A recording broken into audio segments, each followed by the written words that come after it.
Okay, so have you ever thought about this? Like, what if every time you make a choice, even something small, like, do I have coffee or tea this morning? What if that actually splits the universe? Like, boom, two realities just like that. It's a pretty wild thought, right? It's like our everyday decisions are creating this whole multiverse. Exactly. Yep. And what's even crazier is the idea that maybe while we're sleeping, a part of us could be like traveling between these different versions of ourselves. It's like, whoa. Definitely mind-bending stuff. So welcome everyone to the Quantum Soul channel. Today we're going deep into astral travel and out-of-body experiences. Right, and we've got some really interesting material to work with, focusing on the experiences of someone named Neil. Yeah, his story is really fascinating. So in this deep dive, we're going to break down what these experiences are, how Neil encountered them, and what it all might mean for understanding consciousness and reality itself. Exactly. So, like, are you ready to go beyond the everyday with us? Let's jump in. I'm ready. Let's do it. Okay, so first things first, for anyone who might be new to this, what exactly are we talking about when we say astral travel and out-of-body experiences? So basically,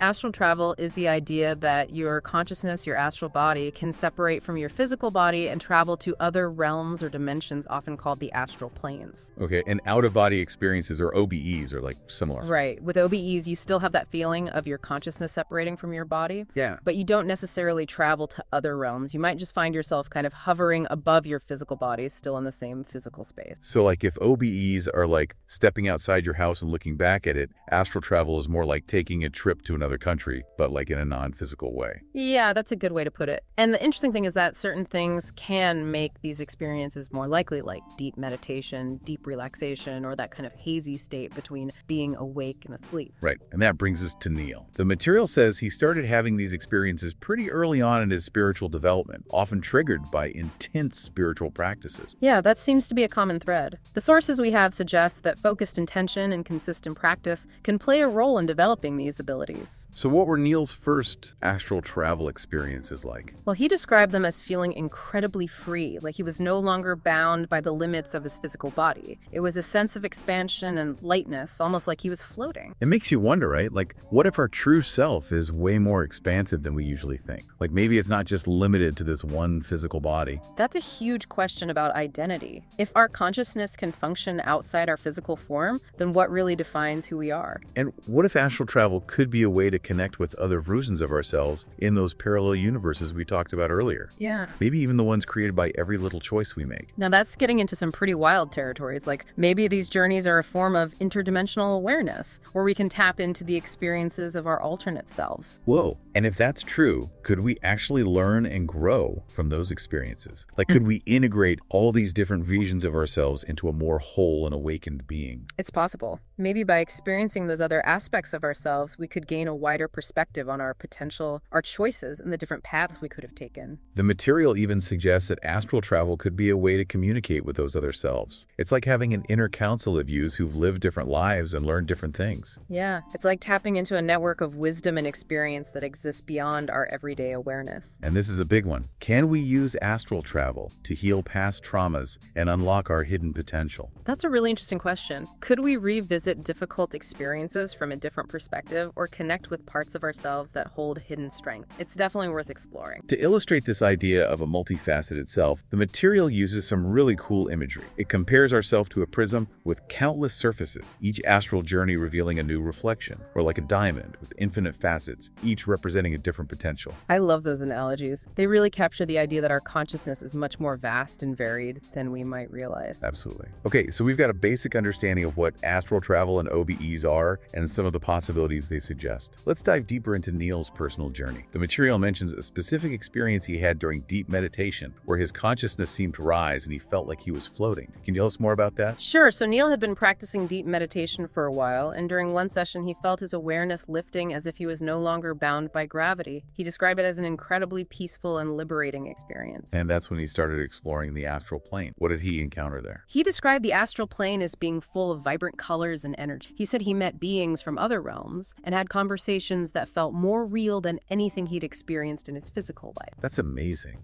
And the material emphasizes that he was able to navigate this realm using visualization and intention. It wasn't just random, he was actively shaping his experience with his mind. Exactly. It highlights the idea that our thoughts and intentions have real power, especially in these altered states of consciousness. What about his OBEs? What were those like for him? He said it felt like he was watching himself from outside his body. He could see his physical form lying there while he observed from a detached perspective. That must have been a pretty surreal experience. And it leads to a really interesting question posed in the material. Have you ever heard of the theory that time isn't linear but an eternal now? It's a concept that comes up in a lot of different spiritual and philosophical traditions. Right. The idea is that the past, present, and future aren't separate points on a timeline, but rather they all exist simultaneously in this ever-present moment. And the material suggests that astral travel could be a way to access different points within this eternal now, maybe even to experience the past or glimpse potential futures. That's where things get really mind-blowing. It's like if time is more like a vast ocean than a straight line, then maybe astral travel allows us to swim to different locations within that ocean, experiencing different moments in time. So how would experiencing time as this eternal now change our understanding of life and death? Wow, that's a big one.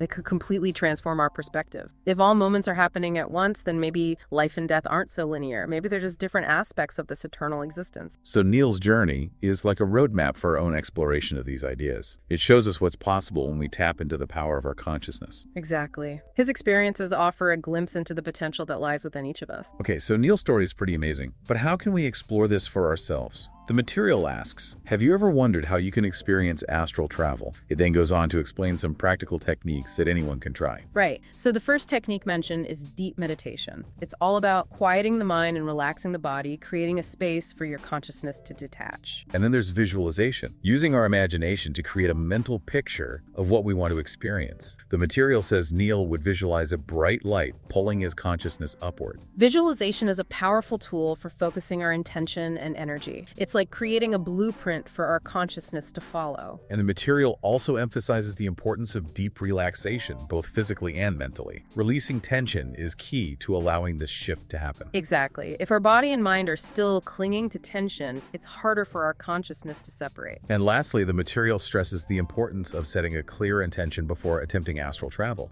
It's not about passively waiting for something to happen, but actively directing our energy towards a specific goal. Right. It's like having a destination in mind before embarking on a journey. And this is where things get really interesting. The material asks, what if your imagination is actually a multidimensional control panel? Maybe Neil wasn't just imagining leaving his body, maybe he was actively programming his consciousness, and the astral plane responds directly to thought. That's a powerful concept. It suggests that our imagination is much more than just fantasy. It could be a way to interact with and influence other realms of reality. The analogy used is that the mind is like a key, and it asks, what doors do you want to open? It's empowering. It means we have the ability to choose what we want to explore. Absolutely. Okay, so now let's talk about those subtle planes of existence beyond our physical reality. Right. The material specifically mentions the astral, mental, and Buddhic planes. What are those exactly? So think of them like different layers or dimensions of reality, each vibrating at a different frequency. Each plane represents a different level of consciousness and experience. And they're all connected, right? Like our spiritual evolution unfolds as we move through these planes. That's the general idea. So on the astral plane, which we've already talked about a bit, it's said that our thoughts and emotions have a very direct impact on our experiences. It's a realm of imagination and possibilities. What about the mental plane? What's that like? The mental plane is associated with heightened mental clarity and a deeper understanding of concepts. It's like a realm of pure thought and knowledge. And then there's the Buddhic plane, which is connected to the heart chakra. What kind of experiences happen there? The Buddhic plane is all about love, compassion, and unity. It's a realm of pure feeling and connection where the boundaries between self and other start to dissolve. The material also mentions the causal and celestial planes, which are even more subtle and refined. What can you tell us about those? Well, those planes are said to be beyond the reach of most people in their everyday consciousness. They're associated with higher states of being and spiritual realization. This all leads to a really interesting question posed in the material. What if each subtle plane is actually a layer of your own universal mind? By exploring each plane, you're not going out somewhere. You're going deeper into yourself, where the individual I dissolves into the whole. That's a really profound shift in perspective. It suggests that these journeys aren't about escaping reality, but about discovering the true nature of our own being. The analogy of Neil traversing the spiral of his own being really captures that sense of an inward journey. Exactly. And then the material asks, what if the entire universe is actually inside you waiting to be explored? Whoa, that's a mind-blowing concept. It's like saying that our consciousness is infinitely vast and contains the potential for for everything. It aligns with that ancient idea of the microcosm reflecting the macrocosm. If our inner world holds the potential for such vast experiences, it suggests a deep connection between our individual consciousness and the entire cosmos. The material also suggests that the subtle planes could be understood as metaphorical landscapes of our own mind. Each plane reflects a different aspect of our psyche, our emotions, our thoughts, our capacity for love. That's an interesting psychological interpretation. It suggests that exploring these planes could be a way to gain a deeper understanding of ourselves and how we operate in the world. Okay, so we've explored the what, the how, and the where of astral travel and OBEs. Now let's talk about the potential benefits and challenges. The material asks, have you ever wondered how engaging with astral travel and OBEs could actually transform your life? Right. It's important to approach this with a balanced perspective, acknowledging both the potential for growth and the potential for difficulties. So let's start with the benefits.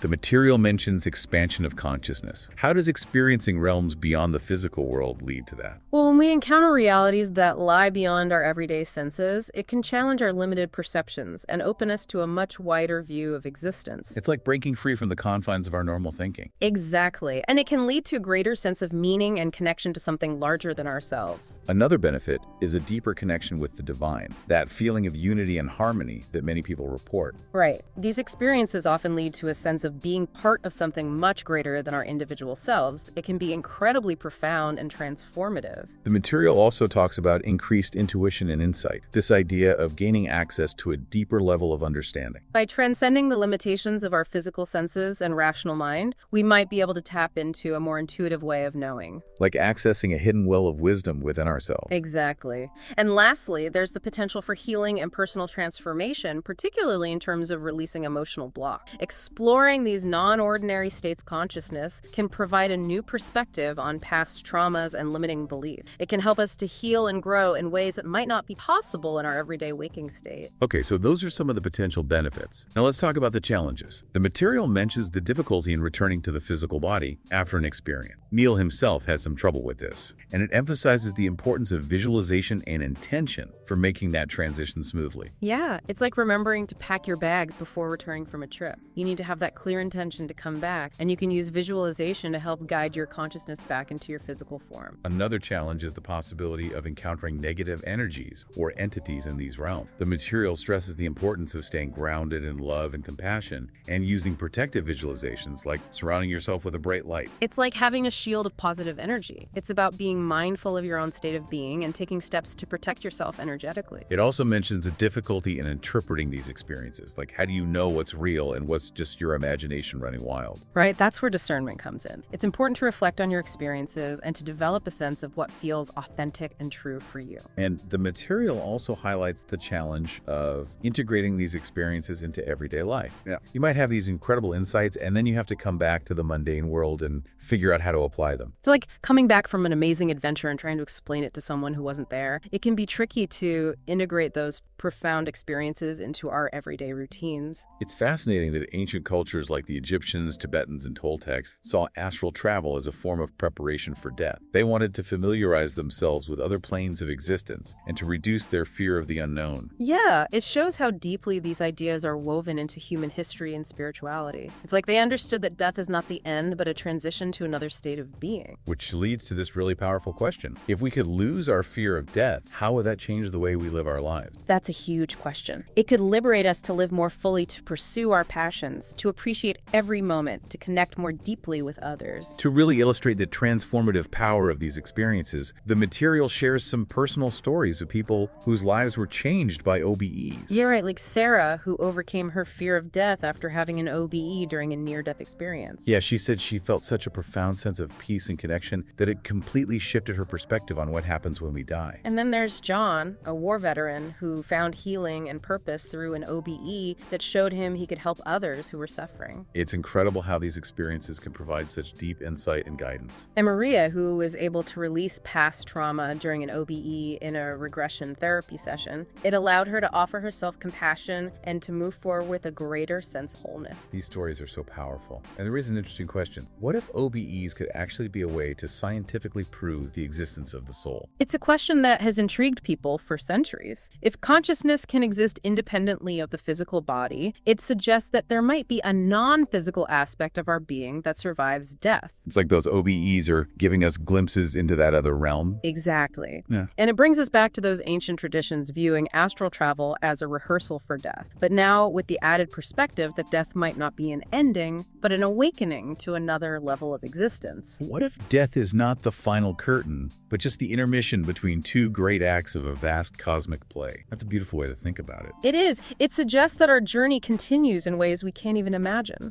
So we've covered a lot of ground today. We've explored what astral travel and OBEs are. We've delved into Neil's experiences. We've looked at techniques for exploring these realms for ourselves. And we've considered the potential benefits, challenges, and implications of these incredible phenomena. It's been quite a journey, and hopefully it sparked some curiosity in our listeners. Exactly. We want to emphasize that these aren't just concepts for the spiritually elite. Anyone can explore these ideas and practices. Meditation, visualization, intention setting, these are all tools that are available to everyone. Right. It's all about tapping into the power of your own consciousness. So to wrap up, we have a few final thought-provoking questions for you. What if all of this life matter, this physical reality, is just a dream of universal consciousness? And maybe astral travel isn't about escaping reality. What about returning to a deeper truth about who we are? It's a mind-bending concept, but it's worth considering. What if we're all connected, like drops in a vast ocean? And what if the ultimate awakening is realizing that you are the dreamer? If you could visit anywhere in the universe on an astral journey, where would you go? And what is your biggest question about the nature of consciousness? These are questions that can guide your own personal exploration. If you enjoyed this discussion, please subscribe to our channel for more explorations into the mysteries of consciousness and reality. And be sure to give this video a like and share it with anyone who might be interested in these topics. We appreciate your support. To continue your journey of discovery, you'll see 2 videos on your screen. Click on the one that resonates with you and keep exploring the infinite possibilities. Thank you for joining us today on the Quantum Soul channel for this deep dive into astral travel and OBEs. We hope you found it insightful and inspiring. We'll see you in our next deep dive. Safe travels. Until next time.